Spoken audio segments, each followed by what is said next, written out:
In this video we're going to graph some exponential equations, exponential functions. So before we get into that, let's be real clear what makes something an exponential function. An exponential function is going to be in the form f of x equals, this is a basic one, a to the x power. So what makes it an exponential function is the variable is in the exponent. That's what makes it an exponential function. A couple little restrictions you want to be aware of is that a, the number that's taken to the variable power, has to be a positive number, greater than 0. We don't want to look at taking negative numbers to a power, because if the power is 1/2, then that means we're dealing with square roots and we get numbers that aren't defined and all kinds of stuff we don't want. So a is greater than 0. We also don't want a to be 1. If a is 1, then any number we put in for x, 1 to any power, is just going to be 1. So we end up getting just a line, a horizontal line, and that's not what we want either. That doesn't really classify as an exponential function. And as far as x goes, x can be any real numbers, and this notation means x is an element of the real numbers. So x can be anything. A, we want that to be positive, but not 1. So let's go ahead and look at our first example that we're going to graph. And we're going to start with a basic equation here, which is f of x equals 2 to the x. And we're going to go ahead and graph this by doing a table of values. We're going to do some positive values and some negative values. So let's go 3, 2, 1, 0, -1, -2, -3, and see what happens. We're going to take this x value and plug it in up here for x. X equals 3 would give us 2 to the third power, which is 8. So our first point is 3, 8. Let's go ahead and graph these as we do them. Over 3 up 8. 1, 2, 3, 4, 5, 6, 7, 8. So there's our first point. Next point, x is 2. We're going to put 2 in for x.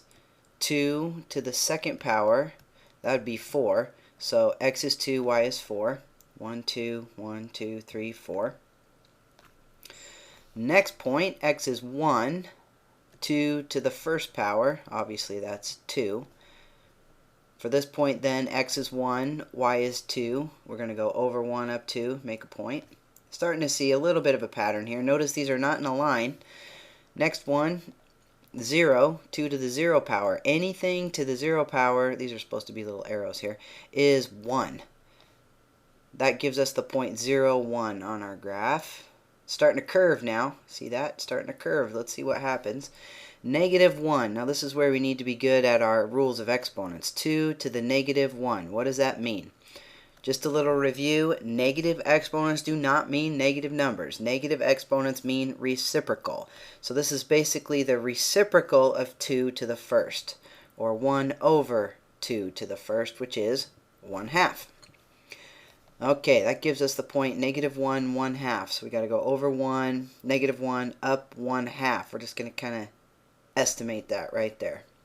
Next one, 2 to the -2. Negative exponent means reciprocal, so this means the reciprocal of 2 to the second, which is 1/4. -2 up 1/4. That's just barely up right there. Next one, 2 to the -3 would be 1 over 2 to the third, or 1/8. Barely up.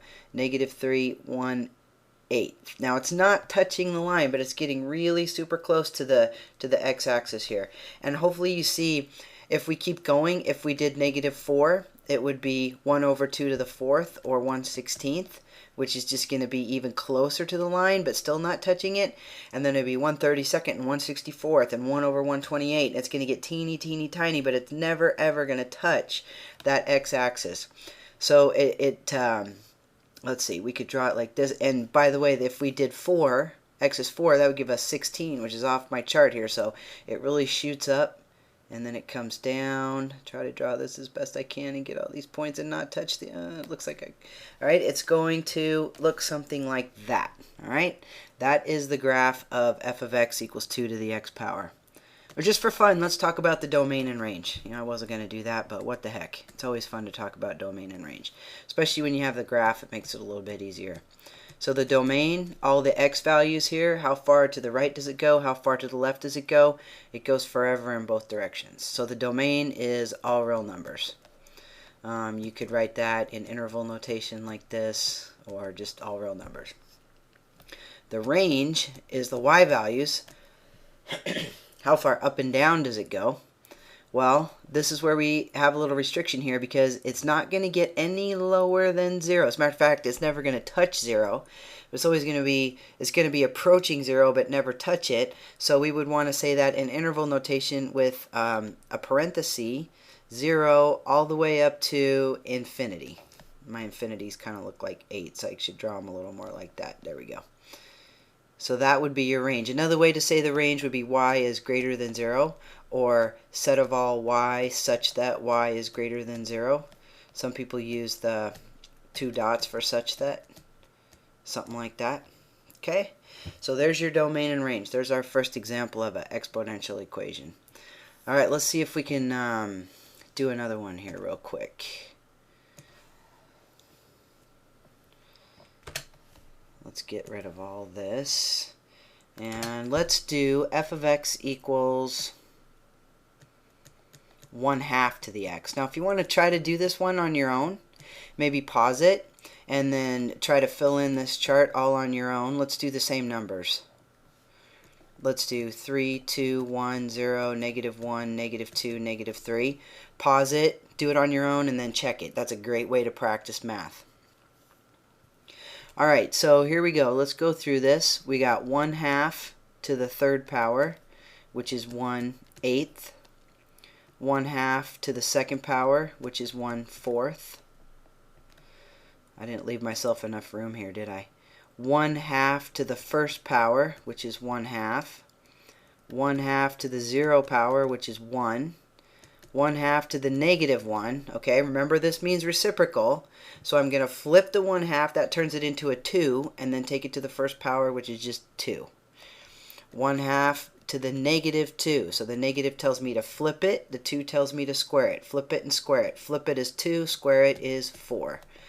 1/2 to the -3. Flip it is 2. Cube it is 8.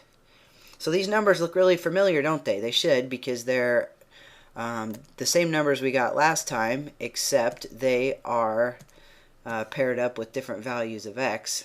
So let's take a look and see how that affects our graph. Let's plot these points. Okay, we've got 3 and over 3 up an 1/8, just barely up right there. Over 2 up a 1/4, over 1 up a 1/2, over 0 up 1, -1 up 2, -2 up 4, -3 up 8. So you can see it's the same exact shape we had for 2 to the x, except it's reflection. Oh, that's not the best drawing I've ever done. Okay, if I had time I'd do that better, but you get the idea. It's a reflection over the y-axis here. But it's the same kind of pattern. So hopefully you see these exponential problems in exponential form or exponential functions. They're always going to have this kind of a shape to them. They're going to approach something, and then they're going to shoot up and get really big get large very quickly in one direction. The domain and range of this would be the same as the domain and range of the other one we did. You'd have all real numbers for your domain, and your range is still everything bigger than 0. So hopefully that helps and gives you a little bit of confidence when you're graphing an exponential function.